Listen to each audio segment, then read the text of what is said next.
Became the villain in my stepsister's drama after refusing to banish my brothers from my life on her birthday demand. I, 18F, am the youngest of 4 siblings.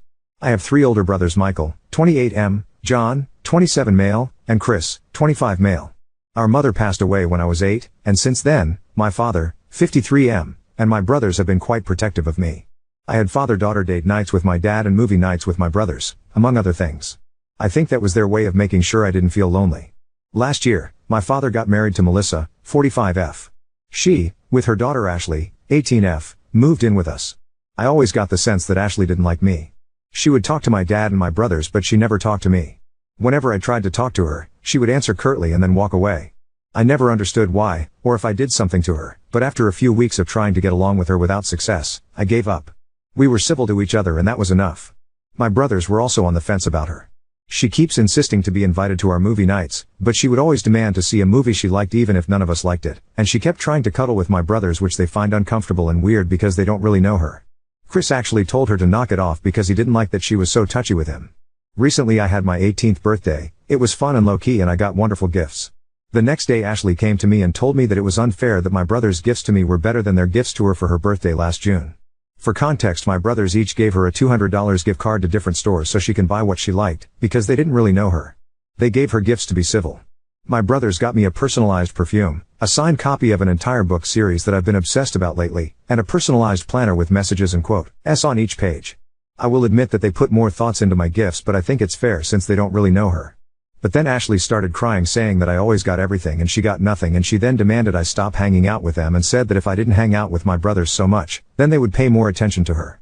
She also wanted me to tell them to treat her like they treated me because she was also their sister now. I told her that I won't force my brothers to do something they didn't like.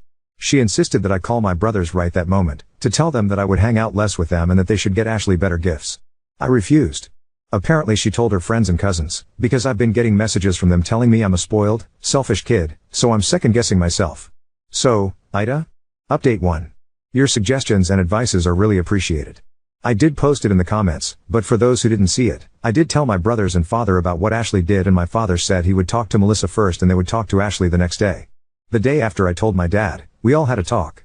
Contrary to what we all thought, Ashley didn't even deny it.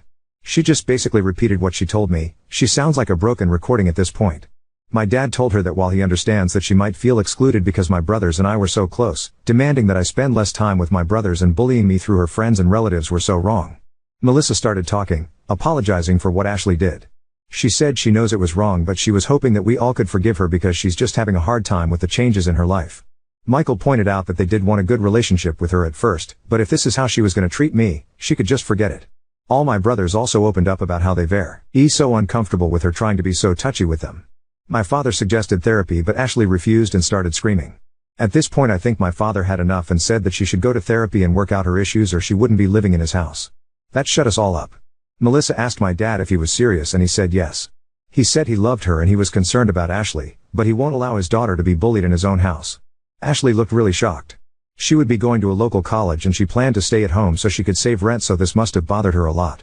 She started blaming me and started to walk towards me and tried to grab me, but all my brothers got between us. John coldly told her that while her father was trying to be kind, that he would do no such thing, and if she touched me, he would throw her in jail faster than she could blink. He's a lawyer, so Ashley knows that this was not an empty threat. She backed off and walked to her room and slammed the door. The next day, Ashley went to therapy. I don't know if Melissa forced her or if she just didn't want to be kicked out, but oh well, at least she's going. She's been ignoring us this past few days, which is completely fine with me. As for my brothers, the day Ashley started therapy, she also started texting them, playing the pity card, but they all blocked her. As for me, I am doing very well. This whole fiasco kinda made us all forget that I'm going away to college in a few days, and now my father and brothers are kind of acting frantic and in mother hen modes, lol. Update 2. For context, I 18F, am the youngest of 3 siblings. I have 3 brothers, 28M, 27M, and 25M. Our mom passed away when I was 8.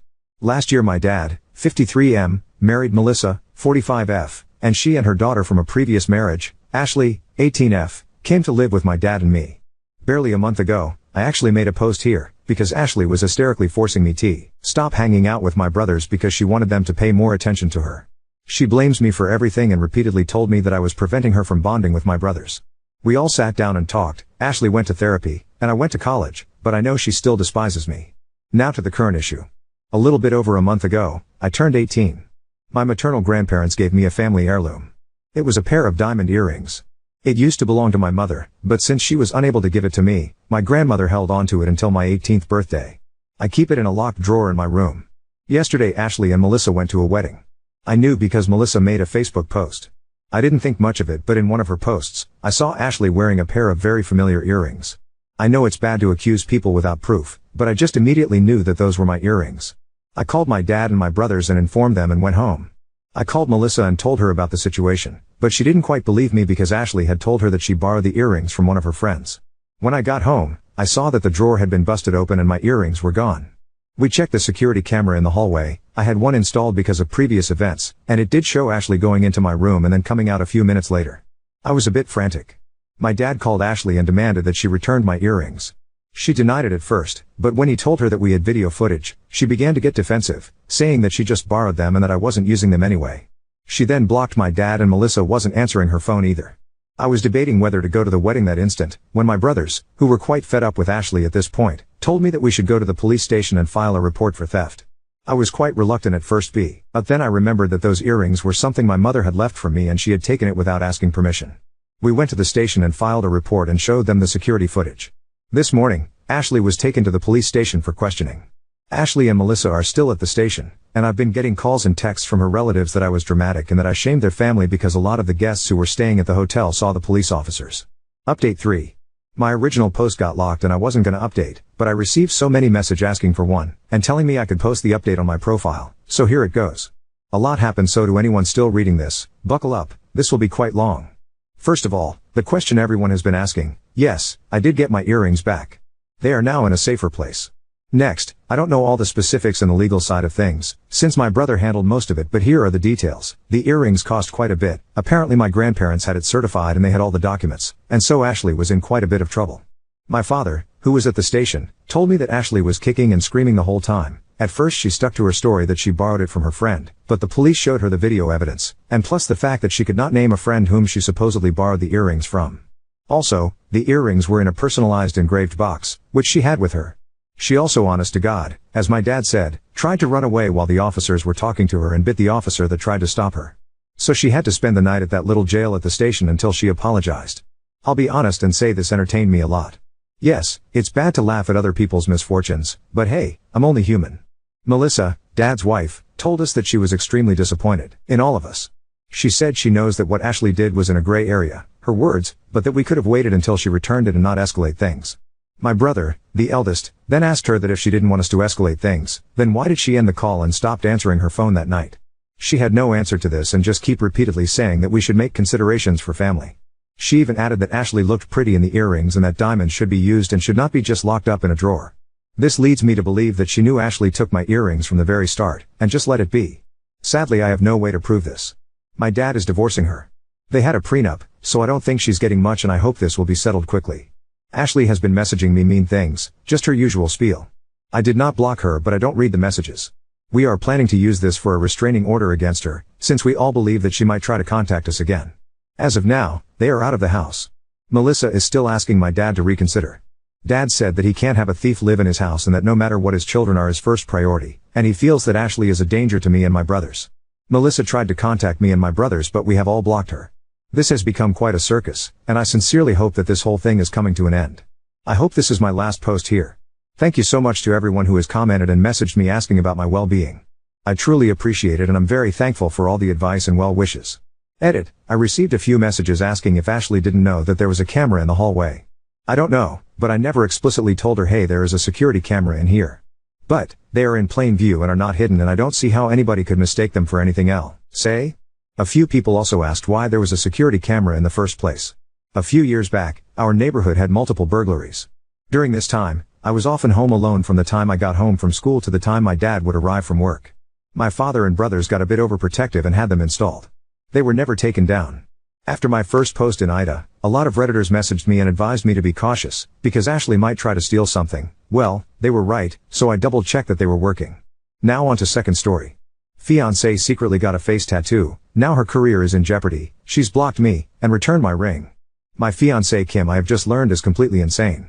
She took some days off work this week sick and avoided seeing most people in person. She claimed she was feeling sick and just wanted to stay home alone. She has never given me any indication that she would lie about this in the 6 years we've been together. No one in her family had any worries because she was a stable individual who would never do anything crazy. She got a face tattoo. She took 3 sick days from work to recover from the fact that she got a face tattoo. She told no one of this plan beforehand. I have never in our time together been talked to about tattoos by Kim. She showed no indication that she was even interested in getting any. I was not even the first to learn. Her sister visited her because she got worried after Kim canceled meeting with her for lunch on her 3rd day sick and got the grand reveal. She didn't tell anyone beforehand because she didn't want to be talked out of it and hit the results because the swelling and redness were so bad that we would react badly and not be able to understand the artistic meaning. Kim is Asian American. She got Japanese symbols going down her forehead and under her eye. I don't know the meaning of them. I don't really know if I care to know the meaning of the M. Kim's parents are Japanese immigrants. According to her sister, who was nice enough to inform me of this whole debacle, this is a big no-no in Japanese culture. Tattoos have links to crime and are looked down upon. Her parents are beside themselves and that is a whole other set of drama I can't even begin to approach. Kim talked to me last night about it, and acted offended and started a fight because I told her it was absolutely insane of her to do this. She works a public-facing job. She talks face-to-face with clients in the financial industry. The minute her boss finds out, the career that she went to school for will be over. She actually didn't consider her job, or family, or me at all and decided a long time ago she was going to express herself freely without any concerns. I'm worried about her right now. This is not normal. She blocked my number after our fight and is ghosting me and her sister because we're trying to help. But, dear Lord, this is far beyond me. I cannot comprehend what I'm even supposed to do right now. Kim's lost her mind. Is there any chance I will be happy married too? This? A woman who went and got a face tattoo, and hid that fact because she knew we would all talk her out of it. Dear Lord, I really need to run, don't I? Wow, this got some attention, huh? I read through the replies, but I can't really respond to all of you, so I'll just update here. The engagement is pretty much off. Kim has told me she never wants to see me again, and I woke up this morning with her ring and a box of stuff I gave her on my porch. I don't know what's going on with her. Her sister and family have been trying their best, but nothing on their end is working. I brought up to her sister the idea this is a mental breakdown and they're looking into getting her help. It's painfully slow, considering Kim is not responding to anything and is refusing to talk to anyone. I really don't know what to say here, I guess? To answer some questions, Kim is 29, and I'm 28.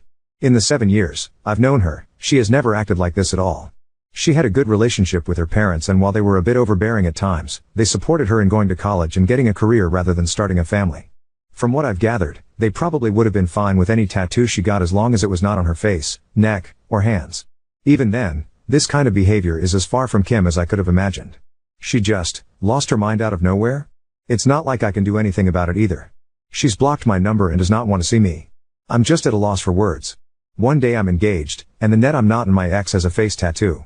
Update 1. About 9 months ago, my ex-fiancée Kim got a face tattoo without telling anyone. This was just the start of her doing everything she could to ruin her life. She broke up with me and called off our 7-year relationship when I questioned why she did this. She worked in a client-facing job for an incredibly large financial institution and was let go within a month of showing back up for work after getting the tattoo. I kept in contact with Kim's sister hoping for some news. They tried to get her help, as they thought she was having some kind of psychotic break. However, she eventually called the police on her own family claiming they were harassing her. After that, I decided to just walk away. Kim didn't just destroy her own life. When she broke up with me, I felt numb. I knew this wasn't Kim doing this. I wanted to believe deep down that Kim was always like this. Always this impulsive crazy who would ruin her life by getting a face tattoo. I tried to convince myself that I had not lost a wonderful woman who I had spent 7 years of my life with. However, the person who made these choices was not Kim. The woman who told me over the phone she hated my guts for not supporting her. The woman who wrote she hated me and only ever stayed with me out of pity. That was not the woman I asked to marry. That was not Kim. That was someone, who I came to find out, was having a mental breakdown. That resulted in months of bad decisions that will affect the rest of her life. The day I walked away and told her sister I could not deal with it anymore was the worst day of my life. It hit me like a train. The numbness and denial of what I lost hit me all at once. I almost quit my own job and moved back home to my parents. I can only thank my boss for being so understanding that she let me take 4 weeks off to deal with what happened. She and the rest of my team went far beyond what should ever be expected of coworkers and management that it makes me realize how close I was to leaving a job I actually enjoy. I never moved on from Kim, but I came to accept what had happened. I thought I was okay, until 2 weeks ago. I got a call from Kim. She had blocked my number, and done everything she could to remove me from her life. My mind just blanked when I saw it was her calling. I picked up, and it was actually her. We didn't talk, I did not know what to say to her. We decided she would come over to my place, and we talked. The tattoo is still there, but she's covering it up now with makeup. She says when she has the funds she's going to look into getting it removed if possible. She had lost a lot of weight since I last saw her. She's not been able to find a new job, she'll probably need to move to a new city for that. She wasn't the Kim I had fallen in love with. She was like a shell of her, something just wasn't there anymore that used to be. Kim told me what had happened. The year leading up to the tattoo was awful for her. The stress of everything seemed to pile up more and more. I'll respect her, and keep much of what she told me secret. However, the thing that is important is that she secretly started doing methamphetamines to keep her performance up at work and to deal with everything. And one day, she just out of nowhere decided she hated everything about her life. She explained why at the time she wanted the tattoo. It doesn't really make much sense, but a lot of what she was thinking at the time didn't. And from there, she just lost control of everything. I won't talk about what happened after she disappeared, but it is not pretty. There are things she did that will follow her for the rest of her life. It explained a lot, but it did not make things any better. We talked for nearly the entire night. She didn't leave my place till almost 4 a.m. Since then, she said that she wants to try and get back together with me. She admitted she knows things cannot be the same. Yet, she wants to try. I haven't talked to anyone about what I'm about to say yet. I've held off on talking to Kim about it because it feels selfish. But, there's something about the way Kim acts about the way it affected my life that irks me. When we talked that night, she said that I was lucky she cut me off. I was lucky I didn't get put through any of this. I was lucky that my crazy ex wasn't at my door screaming or showing up to my work and causing a scene. She acts like my life wasn't affected at all. I told her what happened after she left. How much it hurt, how I almost quit my job and moves across the country. Her response was dismissive. Like because I didn't go through with it I don't get to complain. She acted like because I was not the one with the tattoo on her face, I don't get to act like it had long-lasting effects on me. She didn't even apologize for the explicit and hateful note she left with my things when she returned them. Or for the phone call where she called me a manipulative selfish asshole who only wanted her for her body. Or even just for breaking up with me. She knows she was wrong to do it, but it's almost as if she's acting like because she had a breakdown, I can't hold her accountable for what she did to me because it wasn't long-lasting. I texted her last night, saying how hard it was for me when she left. She ignored it entirely and tried to move on. No acknowledgement at all. I don't know why, but it hurt me. It hurt me so much. I feel like I did back when all those emotions finally hit me after she left. I wish she had just never come back into my life now. I wish I didn't know what happened. I wish I hadn't picked up the call. Because it hurts. But, a part of me feels like I'm being selfish or complaining too much. That I don't get to feel this way, because I'm not the one who had the mental breakdown. Update 2. I learned yesterday that my ex, Kim, died of a drug overdose Sunday. I'm still processing the news I guess. We broke up 2 years ago after Kim got a face tattoo out of nowhere. I have some other posts on this account about that if you want the full story. Kim reappeared in my life about a year ago after breaking up with me and essentially becoming a ghost. She wanted to get back together with me, and I stupidly considered it and let her get the foot in the door. She claimed she was clean but she wasn't. It was obvious she was still using meth, and my guess is she was still using fentanyl. After I finally declined to get back together with her she slashed my tires after causing a scene at my office. Luckily she's been out of my life for 6-ish months now after some cop put the fear of God in her after she broke the restraining order. I've not heard much about Kim since then, thankfully. Last I heard she was wanted on a warrant and was hiding low across state lines. Yesterday, though, Kim's sister called me to let me know she was found dead Sunday morning. She wanted me to hear it from her instead of through the grapevine. I appreciate it. Despite everything Kim's family have been nothing but kind to me. Kim's parents are quietly cremating her and there won't be any ceremony. Seems that stealing and abusing her family since she started doing meth has made them just as detached about her as me. Or, maybe they've already mourned the loss of their daughter long ago, and now is just the end of whatever remained. Right now, I don't know how to feel. I feel like I should be sad. I knew Kim for 7 years, I was with her for 6. I was engaged to her. I lost my virginity to her. She was the first person I truly loved. I used to sit up with her and talk about the family I wanted to have. I wanted Kim to be the mother to my kids. Sat up with me as I cried when I heard the news of my mother's death. At one point in my life, she was the most important thing in the world to me. And I don't feel anything. When Kim left me, I was devastated. When she came back into my life, she made me feel a combination of emotions I can't even describe. And now, hearing the news that she's dead, I don't feel anything. I don't feel numb, I'm not in shock. I just am lacking any emotion towards this event at all. I feel like I should feel something. Right? I still miss Kim. Not the Kim that died Sunday. Not the Kim that stalked me. But the Kim I met. The Kim I fell in love with. The Kim that died when she started to do meth. I still feel sad when I think about her. But, knowing this other Kim is dead, just makes me feel nothing.